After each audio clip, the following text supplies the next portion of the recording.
अस्सलाम वालेकुम, मैं हूं रेहान तारिक और आप देख रहे हैं दास्ताक। इंतखाबात की हंगामा खेजियों से पहले एक और हंगामा खेज दिन अपनी पूरी आबोताब से जारी है। पॉलिटिकल लीडर्स अपनी पॉलिटिकल कैंपेन्स कर रहे हैं, लेकिन इस कैंपेन के अख्ताम में अब महज चंद घंटे बाकी रह गए हैं। 12 बजे ये कैंपेन खत्म होनी है। किसने कितनी पुरअसर कैंपेन की और उसके क्या नताइज बरामद हुए, ये तो चंद घंटों के बाद पता लगी जाएगा। मैं तमाम तर पॉलिटिकल स्टेटमेंट्स खास तौर पे आज की आपके सामने रखूंगा, लेकिन उससे पहले जरा एक फ्लैशबैक देना चाहता हूं कि इस हंगामा खेज दिन में दिन भर से क्या हुआ। आज ही अदालती कार्रवाइयां भी हुई। अडयाला जेल में 9 मई के ट्रायल के सिलसिले में 498 मुल्जिमान जिनका आज जेल ट्रायल शुरू हुआ है। 12 मुकदमात रावलपिंडी में है, इंक्लूडिंग बानी chairman PTI, including vice chairman PTI and including Sheikh Rashid जो अवामी मुस्लिम लीग के सरबराह हैं। ये ट्रायल 13 फरवरी तक के लिए मुलतवी हो गया है। दूसरी जानिब बुशरा बीबी ने बनीगाला में हाउस अरेस्ट की दरखास्त के खिलाफ इस्लामाबाद हाई कोर्ट में पिटीशन कर दिया कि ये जो हाउस अरेस्ट है इसको खत्म करके उन्हें अडयाला जेल में शिफ्ट किया जाए। इसके साथ ही आज पाकिस्तान मुस्लिम लीग नून ने पंडाल सजाया कसूर में। बिलावल कराची में भरपूर कैंपेन कर रहे हैं। एक पॉलिटिकल पार्टी ये कहती है कि उसको एलियनेट किया जा रहा है, लेकिन सबसे पहले जिस इंपॉर्टेंट फैक्टर को मुझे आपके सामने रखना है वो इंपॉर्टेंट फैक्टर रखूंगा, लेकिन मुझे कहने दीजिए कि ये भी महाजारा वो भी महाजारा, लड़ती है चंद जमातें जख्मी है मुल्क सारा। इसने दुकान खोली उसने दुकान खोली, ये भी लगाए बोली वो भी लगाए बोली, ये भी हवस के मारे वो भी हवस का मारा। लड़ती है चंद जमातें और जख्मी है मुल्क सारा। मुल्क जख्मी है, मुल्क चूर चूर है, इसके मसाइल का हल किसके पास है कोई पता नहीं है। लेकिन अनफॉर्चुनेटली आज एक पिक्चर मेरे सामने है। जब हम Pakistan Tehreek Insaf backed independent candidates की बात करते हैं तो फिर हमने एक बड़ी अनफॉर्चुनेट चीज देखी है कि किताबे लारैब किताबे बेऐब मजहब को आप अपनी सियासत के अंदर ऐसे घसीट के ले आए हैं कि कुरान पाक जैसी मुकद्दस किताब के ऊपर हल्फ दिया जा रहा है। कुरान पाक रखा जाता है, उसके ऊपर हाथ रखते हैं, हल्फ देते हैं कि मैं पूरे मनोवन ये कहता हूं, इस किताब के ऊपर हाथ रखती हूं कि जब तक मैं हूं मैं बानी चेयरमैन पीटीआई का हामी वफादार रहूंगा। आज ऐसी एक वफादार ने कुरान पाक पे दिए हुए हल्फ की भी पासदारी नहीं की है।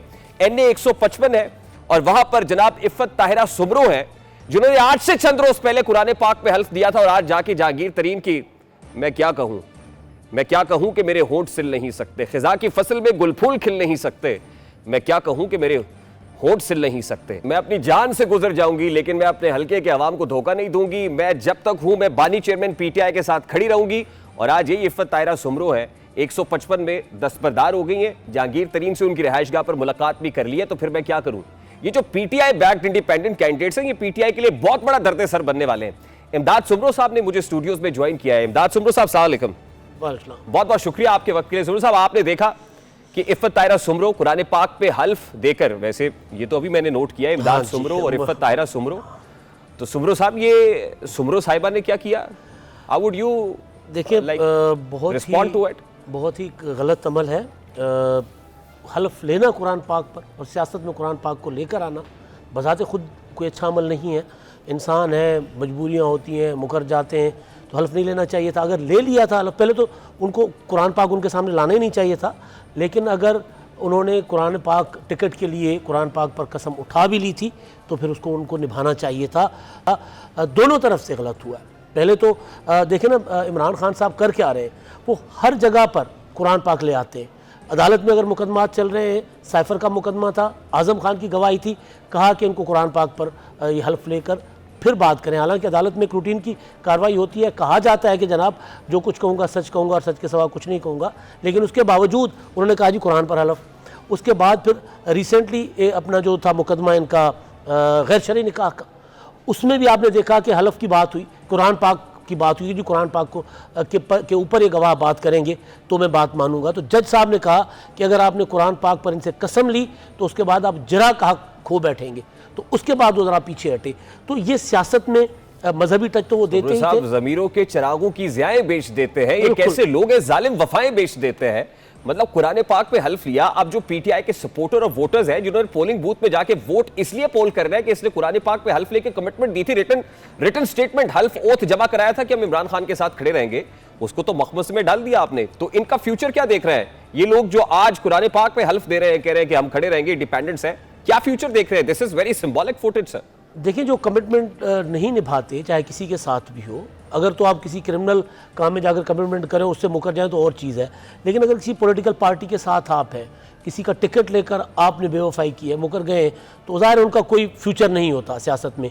यही पीपुल्स पार्टी नहीं, इनका future personally I don't know sir, I am sorry, इनका फ्यूचर तो क्या है या क्या नहीं है? इन्होंने तो बानी चेयरमैन पीटीआई के फ्यूचर को भी दांव पर लगा दिया है। पीटीआई का क्या फ्यूचर है? उनका तो दांव पे लगा ही हुआ है ना। देखिए, ये जो इंडिपेंडेंट हैसियत में पीटीआई के जितने कैंडिडेट्स हैं, अब अव्वल तो लोग पीटीआई के इनके ऊपर अब यकीन नहीं करेंगे, जो आप बात कर रहे थे कि भाई अगर कुरान पर हल्फ देकर, कसम खाकर भी लोग अभी से मुकर रहे हैं, इलेक्ट होने से पहले, जो इलेक्ट होकर उसके बाद अगर वफादारी बदल लेंगे, वो मुस्लिम लीग नून के पलड़े में अपना वजन डाल लें, पीपल्स पार्टी के पलड़े में, या फिर जहांगीर तरीन साहब के साथ आईपीपी में चले जाएं, तो ज़ाहिर है जो मामला जो है पीटीआई के लिए और ज़्यादा संगीन हो गया। सिर्फ एक दिन है बीच में, और एक दिन में वो क्या कर लेंगे, कैंडिडेट ज़ाहिर बदल वो नहीं सकते। तो ये क्या हो रहा है? हॉर्स ट्रेडिंग हो रही है, बोलियां लग रही हैं, वफादारियां कैसे तब्दील हो रही हैं? देखिए, ये जोरे बाजू से हो रही हैं, पैसे से हो रही हैं, नोटों की बोरियां खुली हुई हैं।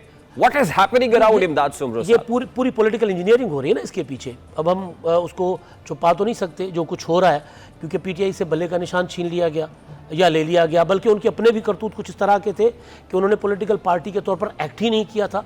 पॉलिटिकल पार्टी के तौर पर उनकी कोई हिकमत अमली थी ही नहीं, चाहे मुकदमात थे, चाहे सियासी महाज था। लेकिन बहरहाल अब ये जो हो रहा है कि अगर इंडिपेंडेंट पीटीआई के साथ जो कैंडिडेट इलेक्शन लड़ रहे हैं, अब परसों पता चलेगा कि क्या उनके पोलिंग एजेंट्स वहां पर हैं, उनको आने दिया जा रहा है या नहीं दिया जा रहा। अभी तक तो मुझे ये समझ नहीं आ रही कि पोलिंग एजेंट्स की तैयारी भी हुई है या नहीं हुई, क्योंकि सबसे बड़ा प्रोसेस ये होता है कि पोलिंग एजेंट्स को तैयार किया जाए, उन्हें बताया जाए कि फॉर्म 45 लेके पोलिंग बूथ से निकलना है।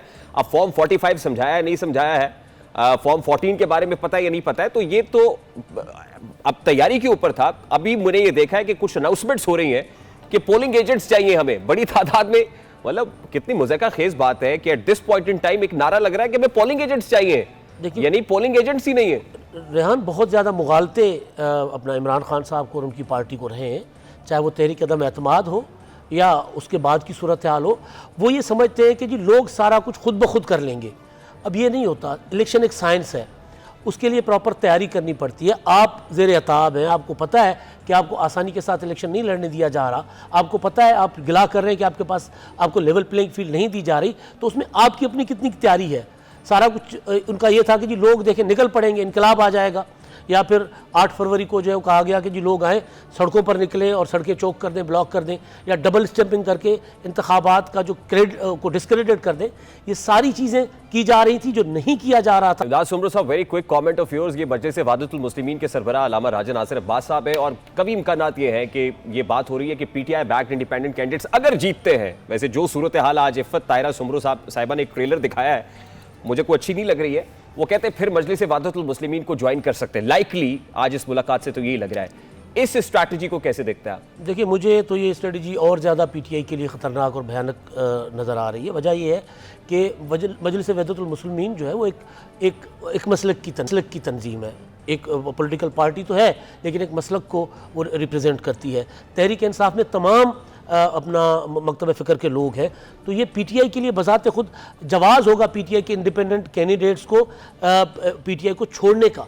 ये जवाज़ होगा। जो इस मसलक से होंगे वो तो चले जाएंगे, जो नहीं होंगे, क्योंकि तमाम मकतब फ़िक्र के लोग हैं, तो उनके पास जवाज़ होगा कि देखें जी हम किस तरह उधर जा सकते हैं। तो लिहाजा एक पॉलिटिकल पार्टी के लिए ये सबसे बड़ा इशू बन जाएगा। हाँ, जहाँ तक राजा नासिर अब्बास साहब की बात है, वो अपना इमरान खान साहब के साथ खड़े थे, उनका इत्तेहाद था, तो वो कह रहे हैं हमने इत्तेहाद जो किया है, जो कमिटमेंट की है, वो हम निभा रहे हैं, तो वो उनका ज़र्फ़ है।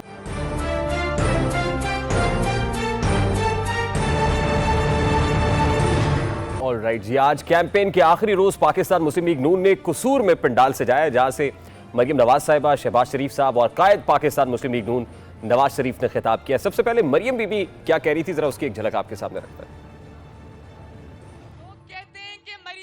शरीफ की सारी तकरीर नवाज शरीफ से शुरू होकर नवाज शरीफ पर खत्म होती है। यहाँ तो आपके मुखालिफिन की भी तकरीर नवाज शरीफ से शुरू होती है और नवाज शरीफ पर खत्म होती है। तहरीक इंसाफ के नौजवान को भी ये कहना चाहती हूँ कि नफरत की सियासत को आज हमेशा के लिए दफन कर दो।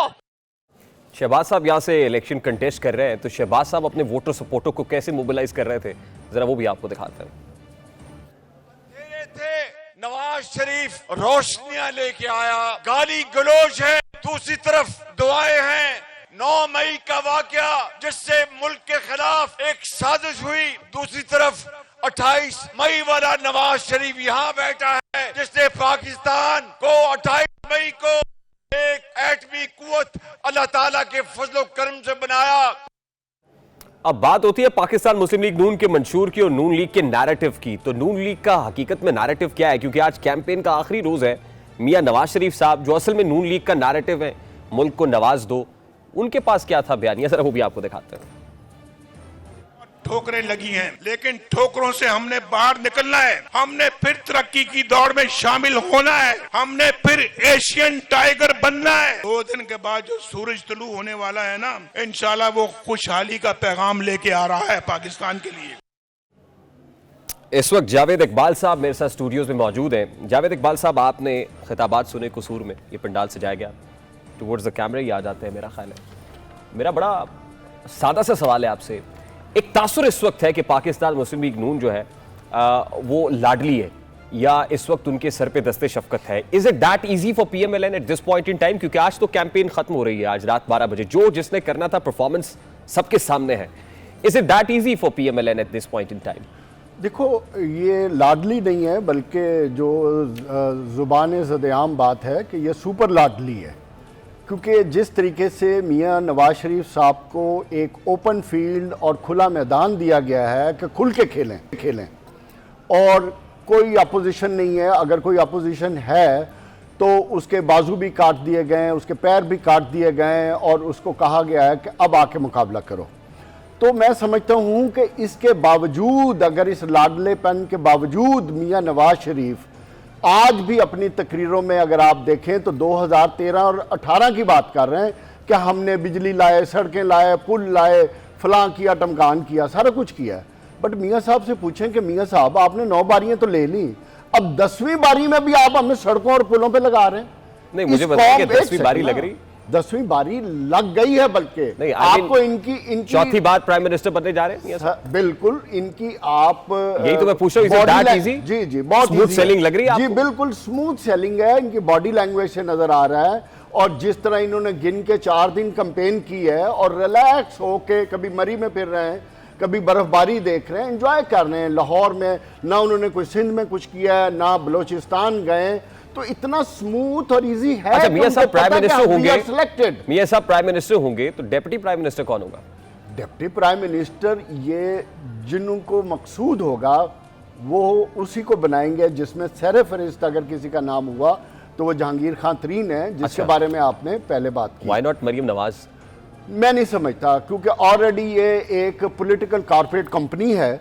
तो मैं समझता हूं कि शायद जो मियां साहब को ओपन रन दे रहे हैं और खुली छूट के साथ इक़्तिदार में ला रहे हैं, तो मैं नहीं समझता कि कोई बड़ी अपॉइंटमेंट देंगे। शहबाज शरीफ, शहबाज शरीफ को देखो, पाकिस्तान में सियासत बड़ी तेजी से चेंज होती है। आज से 1.5 महीने पहले यह प्लान बना था कि मरियम नवाज को चीफ मिनिस्टर बनाया जाएगा, नवाज शरीफ साहब 3 महीने के लिए प्राइम मिनिस्टर बनेंगे और फिर शहबाज शरीफ। अब एक्सक्यूज मी, देखिए जावेद इकबाल साहब, ये सारी बातें तो उस वक्त है जब PMLN के पास क्लियर मेजॉरिटी होगी। ये सब बातें तो उस वक्त है। अब आप समझते हैं कि क्लियर मेजॉरिटी PMLN की? अच्छा, ये बड़ी जबरदस्त, आपने बड़ा जबरदस्त in comparison with PMLN Bilawal भी एक बड़ी अच्छी और बड़ी अग्रेसिव कैंपेन कर रहे हैं। मैं समझता हूं कि मियां नवाज शरीफ अगर सिंपल मेजॉरिटी नहीं लेते तो उनको सियासत से रिटायर हो जाना चाहिए। क्यों?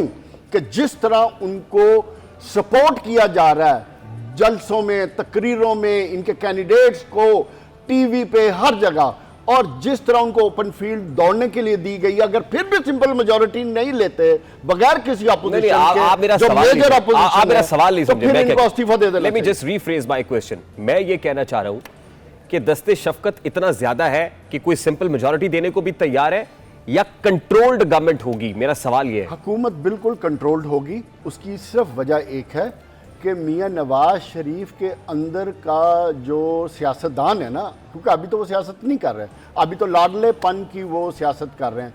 एक्चुअल जो सियासतदान है, जो 17-18 को पाकिस्तान में नारे लगाता था खलाई मखलूक के, वोट को इज्जत दो के, जब उसने जागना है ना, जब इनसे मईशत नहीं चलनी, जब मईशत नहीं चलनी, तो वो लाडलापन उनका जागना ही जागना है।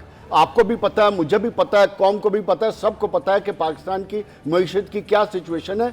इसका हल किसी एक आप देखें ना, पॉलिटिकल पार्टी के पास नहीं है। This argument of yours is now on contrary to the first one ना। आपने कहा कि पहले सिंपल मेजॉरिटी होगी, उसका मतलब तो ये है कि मैंने मुख्तार कहा देखिए, अगर देखिए, नहीं लेते, मैंने कहा नहीं, मैंने ये नहीं कहा सिंपल मेजॉरिटी लेंगे, मैंने कहा अगर नहीं लेते तो उनको सियासत छोड़ देनी चाहिए। लाइकली क्या है, लाइकली नजर क्या आ रहा है? मेरी जो इत्ला है वो है 80 to 85 सीट्स मियां साहब को दी वो जाएंगी। इतनी तो वो कह रहे हैं पंजाब से निकाल लेंगे।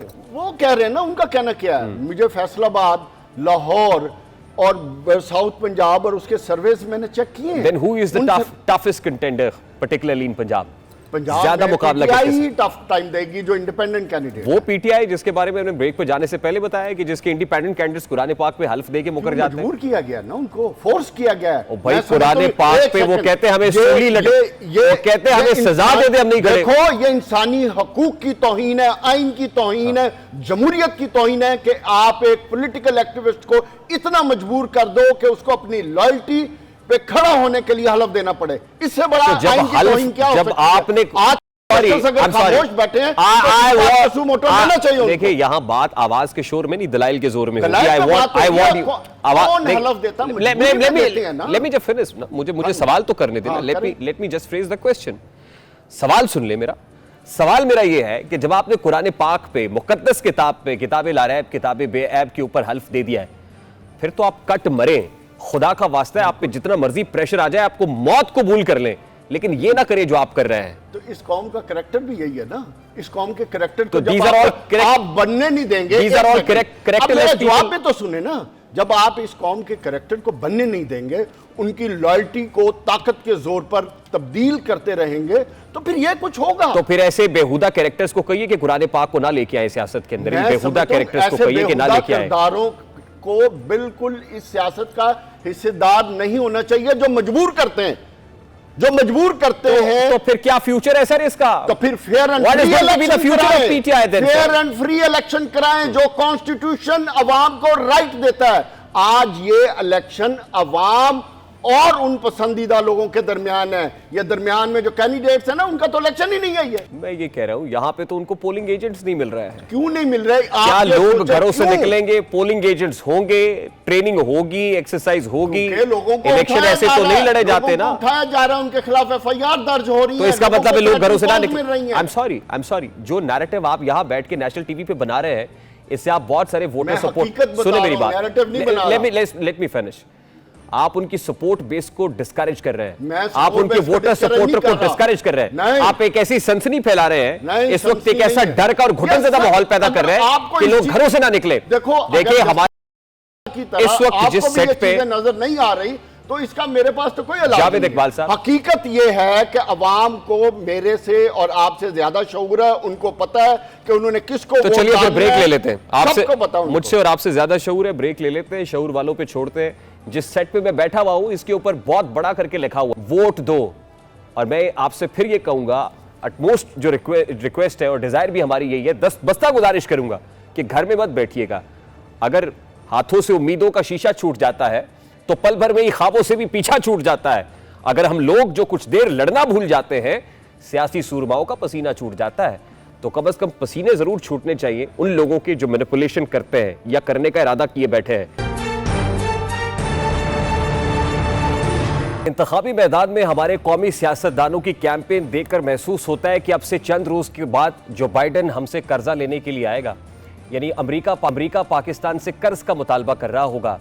हम दूध और शहद की नहरें बहा देंगे, यहाँ हर शहरी के पास 300 यूनिट बिजली मुफ्त होगी, यहाँ हर बच्चा हार्वर्ड के अंदर तालीम हासिल करेगा, यहाँ पर हर शहरी की तनख्वाहें डबल हो जाएंगी, आटा, चीनी, सब्जियां, दालें सब 10-10 रुपए किलो, 10-10 रुपए किलो में मिल रहे होंगे। सूरत हाल इतनी खूबसूरत हो जाएगी कि दूध और शहद की नहरें बहना शुरू हो जाएंगी। मेरे सादा से पाकिस्तानियों, ये ख्वाबों के सौदागर हैं जो हमारी ख्वाहिशात का व्यापार करते हैं। ये व्यापार करेंगे और अब से मजीद चंद घंटे बाद, यानी इस वक्त सुई पे को तकरीबन घड़ी 7:49 का वक्त बता रही है और लगभग 4 घंटे का वक्त बाकी रह गया है। सुनिए और सर धुनिए। लेकिन मेरी एक बात याद रखिएगा कि अब से चंद मिनट पहले और चंद रोज पहले की कुछ खबरें ऐसी हैं कि 146 जान बचाने वाली अद्वियात की कीमतों में इजाफा कर दिया गया है। जो गैस कंपनीज हैं, खासतौर पे सुई नॉर्दर्न गैस पाइपलाइंस और SSG सुई साउदर्न गैस पाइपलाइंस लिमिटेड, उनकी तरफ से 98 अरब का जो खसारा है वो किस अंदाज में समेटा जाएगा।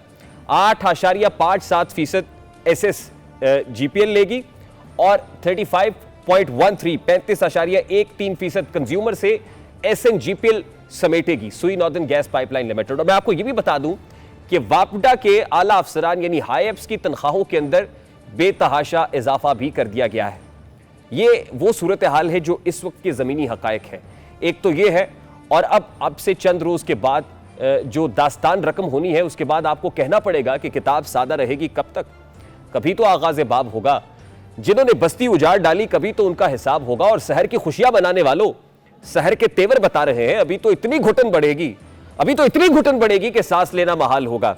और फिर जिस वक्त ये लोग अरबाब इख्तियार हैं, इक़्तिदार के ऐवान में पहुंचेंगे, कुर्सी सदारत, कुर्सी वजारत के ऊपर विराजमान होंगे, तो आप अपने घरों में बैठे हुए ये कह रहे होंगे कि तुम आसमां की बुलंदी हटाना, मुझे ज़मीन के मसाइल पे बात करनी है।